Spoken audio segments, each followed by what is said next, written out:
A very good morning, students.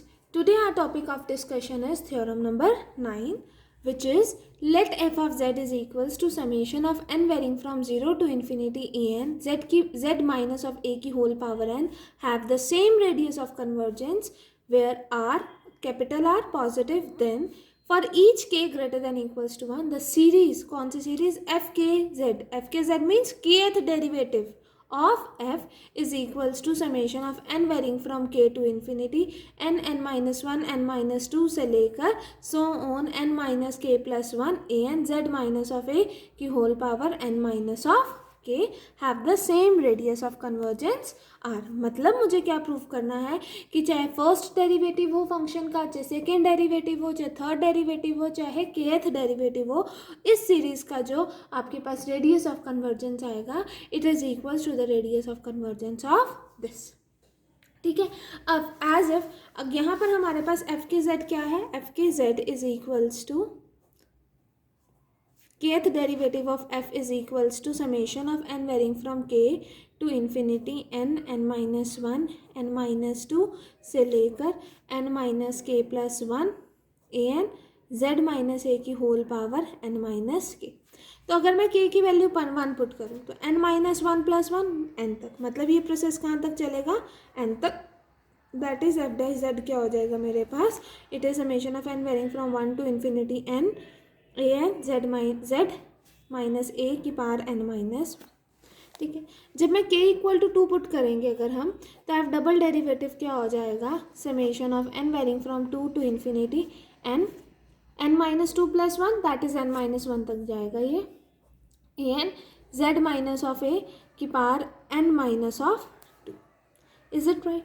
ठीक है. हमने क्या करा, फॉर सेक ऑफ कन्वीनियंस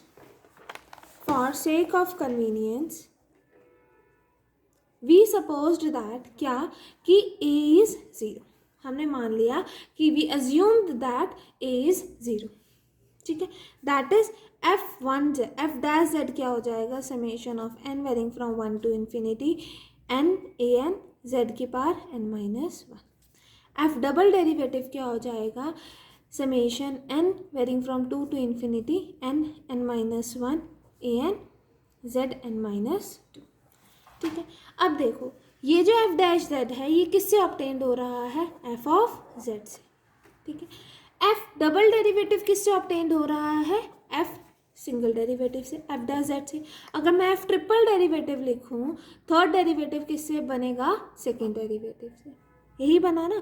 इसका मतलब अगर मुझे रिजल्ट को प्रूव करना है तो मैं रिजल्ट को प्रूव कर दूंगी for k is equals to 1, तो जो रिजल्ट है वो फॉलो करेगा for k is equals to 2 also, k is equals to 3 also, k is equals to 4 also. क्यों, बिकॉज जो एफ डबल डेरिवेटिव है वो कैसे ऑब्टेन्ड होगा, by this part.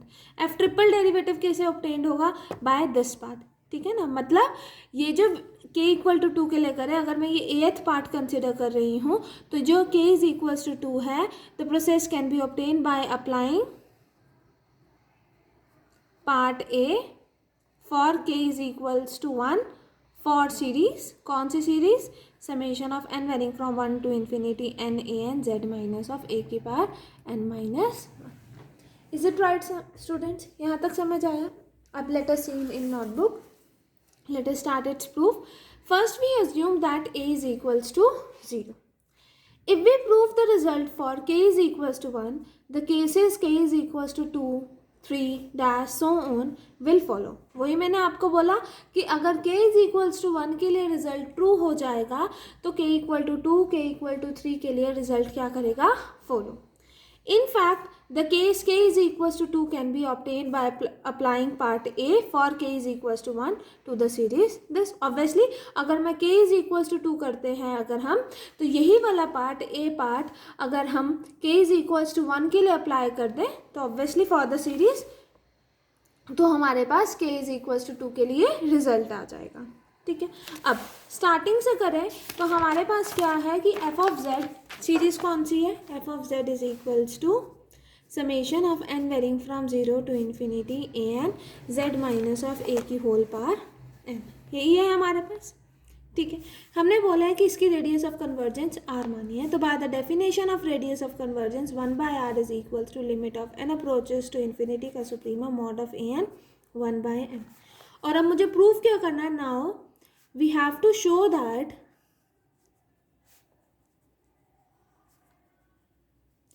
radius of convergence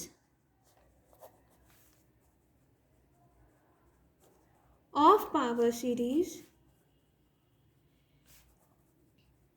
summation n varying from 1 to infinity n an z की power n minus 1 is r। ठीक है, हमने मान लिया, हमें प्रूफ करना है कि इसकी रेडियस ऑफ कन्वर्जेंस भी क्या है, r। मैं मान लेती हूँ let r dash be the radius of convergence, radius of convergence for summation n varying from 1 to infinity n a n z n minus 1। तो इसका मतलब मुझे प्रूफ क्या करना है, I have to prove that r is equals to r dash. अगर r dash इसकी radius of convergence है, that is summation of n varying from 1 to infinity n a n z की पावर n माइनस 1, तो by the definition of radius of convergence 1 by r dash is equals to limit of n approaches to infinity suprema mod of n a n की power 1/n होती थी, यहाँ क्या आ जाएगा n minus 1, क्योंकि यहाँ पर z की पावर क्या है 1 n minus 1। Is it right student? अब हमने एक थ्योरम करी थी कि दैट अगर r1 be the radius of convergence of power series this, ठीक है, and r2 be the radius of convergence of power series this, then r1 and r2 be the radius of convergence of power series this. ठीक है, अब यहाँ पर एक series ये वाली बन रही है, एक सीरीज ये वाली बन रही है, तो मैंने क्या कंसिडर करा कि summation of n a n z की power n minus 1 is equals to, इसको हमने एक सीरीज मान लिया और इसको हमने क्या मान लिया, सेकेंड सीरीज। यहाँ पर क्या आ जाएगा a n z की पावर n माइनस 1। ठीक है, ये फर्स्ट इक्वेशन ले ली, ये सेकंड इक्वेशन ले ली। फर्स्ट इक्वेशन का अगर हम रेडियस ऑफ कन्वर्जेंस निकालना चाहें, लेट इट बी r1 है, ये r2 है, इसकी radius of convergence, let it be इसकी रेडियस ऑफ कन्वर्जेंस को हमने r1 से डिनोट करा, इसको r2 से, तो 1/r1 क्या होगा, limit of n approaches to infinity suprema mod of n की पावर 1/n माइनस 1। ठीक है, दैट इज अगर मैं y को लेट करूँ, that is y is equals to n की पावर 1/n। जनरल फॉर्म में अगर हम करते हैं तो log ऑफ y क्या हो जाएगा, 1/n log ऑफ n, या फिर आप ऐसा करिए जो है आप उसी के अकॉर्डिंग करते हैं, y is equals to n 1 divided by n minus 1, तो taking log on both the sides, तो आपने log लिया ऑन बोथ द साइड्स। ठीक है, तो यहाँ क्या आ जाएगा, log a की power b is b log a। ठीक है, log of y is this. फिर आपने क्या करा, limit of n approaches to infinity log of y करा, that is limit of n approaches to infinity log of n divided by n minus 1। ये क्या बन गया, infinity by infinity form. Therefore we apply L'Hospital rule. L'Hospital rule apply करेंगे तो यहाँ क्या आ जाएगा, log n का डेरिवेटिव 1/n, n माइनस 1 का 1 minus 0, that is limit of n approaches to infinity 1/n, तो यहाँ पर क्या आ जाएगा 0। ठीक है, that is we have log y when limit n approaches to infinity is 0 means limit of n approaches to infinity y is equals to e की power 0, मतलब y की वैल्यू क्या है 1 if n approaches to infinity। इतनी बात समझ आई? ठीक है, इसकी वैल्यू 1 हो गई, मतलब इसकी वैल्यू, इसका मॉड क्या हो जाएगा 1 as n approaches to infinity, मतलब r1 की वैल्यू क्या हो गई 1, क्योंकि r1 ही था ना ये, तो यहाँ पर अगर हम अप्लाई करते तो 1 आता, दैट इज r1 की वैल्यू क्या हो गई 1। ठीक है, तो इसका मतलब r डैश और r2 सेम हो गए, क्योंकि r डैश क्या था, r dash was the radius of convergence of this series. अगर r डैश इसकी रेडियस ऑफ कन्वर्जेंस थी तो वो कैसे लिखे जा रहा था, विद r1 इंटू r2। अब मुझे पता चल गया कि r1 की वैल्यू क्या है 1, तो इसका मतलब r डैश ये था ना r1 इंटू r2। ठीक है, r1 की वैल्यू 1 होगी, मतलब r डैश की वैल्यू क्या हो गई r2। बट मुझे प्रूफ क्या करना है कि r और r डैश की वैल्यू इक्वल है। तो यहाँ से तो बस हमने इतना कंक्लूड करा कि जो r डैश है वो रेडियस ऑफ कन्वर्जेंस है किसका, of power series summation of n varying from 1 to infinity an z की power n minus 1. That is अगर मुझे इसको 0 से स्टार्ट करना है तो क्या करोगे, n को n+1 से रिप्लेस करोगे. तो n+1 is equals to 1 infinity a n plus 1 z n+1 -1. तो यहाँ क्या आ जाएगा, ये कैंसिल आउट होगा. That is we have n varying from 0 to infinity a n z की पावर n+1 जेड की पावर n. यही प्रूफ करना पड़ा ना, क्योंकि ये जो हमारे पास सीरीज़ है यही आई ना, क्योंकि इसकी तो रेडियस ऑफ कन्वर्जेंस 1 हो गई, तो यही सीरीज़ बची. और यहाँ पर लिमिट्स हमारे पास n is equals to 1 to infinity थी, यहाँ पर भी limit n is equals to 1 to infinity थी. Is it right students? अब हम स्टार्ट करेंगे केसेस. केसेस कैसे होंगे, हमें R को R' की इक्वल प्रूफ करना है. R को R' की इक्वल प्रूफ करना है तो मैं एक बार केस कंसिडर करूँगी, mod of z is less than of R', और एक बार केस कंसिडर करेंगे mod of z is less than of R. ठीक है, फिर चेक करेंगे क्या इस रीजन पे हमारा जो सीरीज़ है वो एब्सोल्युटली कन्वर्जेंट आ रही है. अगर एब्सोल्युटली कन्वर्जेंट आ रही होगी तो हम क्या करेंगे, थ्योरम सेकंड या जो उसकी स्टेटमेंट है वो ये है that r be the radius of power series summation of n varying from 0 to infinity a n z की power z minus of a की पावर एन. सपोज दैट अगर सीरीज कन्वर्ज कर जाती है एब्सोल्युटली कन्वर्ज कर जाती है such that mod of z minus a is less than of alpha, then r is greater than equals to alpha, जहाँ पर आर क्या है, रेडियस ऑफ कन्वर्जेंस है इस पावर सीरीज की. ठीक है ना, यही बात समझ आई बेटा? ठीक है, अब इसी को हम प्रोसीड करके फर्दर सॉल्व करेंगे. लेट अस सी दैट हमने क्या सपोज करा कि mod of z is less than of r'. तो अब मैंने क्या सपोज करा that summation of n varying from 1 to infinity n z की पावर n. क्योंकि मुझे यहाँ पर समेशन को 0 से स्टार्ट करना है, तो अगर मुझे 0 से स्टार्ट करना है तो मैं क्या करूँगी कि I will add a0 on both the sides. तो पहले यहीं से प्रोसीड करते हैं. इसका मतलब क्या है, जब n1 तो मतलब a1z, 2 तो a2z², 3 तो a3z³ एंड सो ऑन. ठीक है, अब इसमें से z कॉमन आ सकता है तो आपने z कॉमन लिया. अब नेक्स्ट स्टेप क्या है, आपको समेशन को 0 से स्टार्ट करना है तो आप क्या करोगे, adding on both the sides by a0, क्योंकि z का नॉट z की पावर 0 इज 1 ना, तो इसलिए हम क्या करेंगे, adding a0 on both the sides. तो आपके पास ये सीरीज आ जाएगी. ठीक है, adding a0 on both the sides, तो ये वाली series is equals to a0 plus this. ठीक है स्टूडेंट्स, अब यहाँ से n equal to 1 to infinity a n z की पावर n, तो यहाँ पर मैं a0 कैसे लिख सकती हूँ, मॉड ऑफ z की पावर 0. तो इसको मतलब मैं n को 0 से स्टार्ट कर सकती हूँ, n को 0 से स्टार्ट कर सकती हूँ. That is I can write summation of n varying from 0 to infinity a n z की power n is equals to this. ठीक है, now next is taking modulus on both the sides.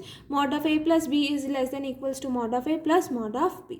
अब मुझे mention है that mod of z is less than of r'. अगर ये less than of r' है मतलब ये सीरीज़ क्या हो जाएगी, कन्वर्जेंट. अगर ये सीरीज़ कन्वर्जेंट तो इसका मतलब हमारे पास क्या हो जाएगा, इसकी टर्म क्या हो जाएगी, फाइनाइट. इसकी टर्म फाइनाइट तो मतलब इसकी टर्म भी क्या हो जाएगी, फाइनाइट. ये फाइनाइट मतलब the series summation of n varying from 0 to infinity a n z n is absolutely convergent for mod of z less than of r'. अब थ्योरम 2 में क्या था हमारे पास कि अगर सीरीज कन्वर्ज कर रही है absolutely for the region mod of z minus a less than of alpha, then r is greater than equals to alpha. अब अल्फा की जगह क्या है, r', मतलब r किससे बड़ा होगा, greater than equals to r'. Is it right students? But अभी मुझे प्रूफ क्या करना है कि I have to prove r is equals to r'. तब हम सेकेंड केस कंसिडर करेंगे जिसमें हम मॉड z को लेस देन ऑफ r लेंगे. फिर सेम एज इट इज़ ये जो हमारे पास इक्वेशन आई है इसमें हमने क्या करा, a0 को उधर लेके गए, फिर dividing through out by z करा, तो हमारे पास ये टर्म्स आ गए. ठीक है स्टूडेंट्स, फिर नेक्स्ट प्रोसीड करेंगे taking modulus on both the sides. Modulus on both the sides लिया तो नेक्स्ट टर्म क्या होती है, mod of a minus b is less than equals to mod of a plus mod of b. अब मुझे पता है mod of z is less than of r, मतलब दिस सीरीज इज कन्वर्जेंट. ये series convergent है तो इसकी finite value आएगी, इसकी फाइनाइट तो इनके सारों का सम भी फाइनाइट, मतलब ये जो सीरीज होगी ये क्या होगी, फाइनाइट. ये फाइनाइट तो मतलब ये वाली सीरीज क्या हो जाएगी, जब आप मॉड हटाओगे तो it is absolutely convergent in the region mod of z less than of r. तो मतलब अल्फा की जगह क्या आ गया, अल्फा आर आ गया, और जो कैपिटल आर होता है तो उसकी जगह अब यहाँ पर क्या है आर डैश, तो मतलब r dash is greater than equals to capital of r. तो दोनों को कंबाइन करोगे तो आपके पास क्या आ जाएगा, capital r is equals to r dash. यही हमें प्रूव करना था कि चाहे फर्स्ट डेरिवेटिव ऑफ फंक्शन का, चाहे सेकेंड हो चाहे थर्ड हो, वो सारे उसके पास, सारों के पास सेम रेडियस ऑफ कन्वर्जेंस होगी, जो power series f of Z is equals to summation of n varying from zero to infinity a n z की पावर एन के पास होगी। Is it right, student? Only this much for today class. Next class में हम इस theorem का B और C part भी डिस्कस करेंगे। Thank you class.